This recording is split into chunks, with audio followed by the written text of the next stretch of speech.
محترم جناب ناصر چوہان صاحب کراچی، السلام علیکم. ہم آپ کے ممنون ہیں کہ آپ نے ہماری ویب سائٹ پر یاد فرمایا. آپ کا سوال ہمیں موصول ہوا، جواب حاضر.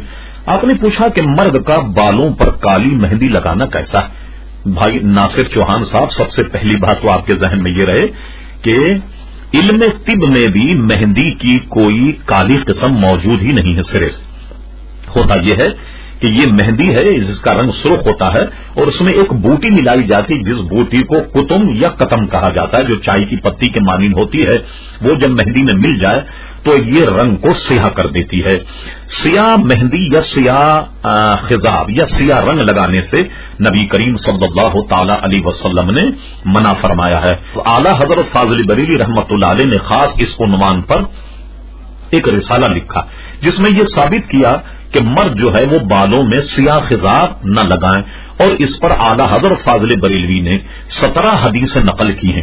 اور اس میں ایک حدیث کا مفہوم یہ ہے کہ جو آدمی اپنے بالوں کو سیاہ کرے گا تو کل قیامت میں اس کا منہ کالا کر کے اس کو قیامت کے دن لایا جائے گا. اور ایک بات یہ بھی ذہن میں رہے کہ مہندی کالی نہیں ہے. لوگ دھوکہ دیتے ہیں کہ مہندی کالی ہے، یہ دھوکہ ہے. اردو ادب کے حوالے سے بھی آپ اگر دیکھیں تو دیکھیے شاعر کیا کہتا ہے. مہندی کا تصور اردو ادب میں کیا ہے؟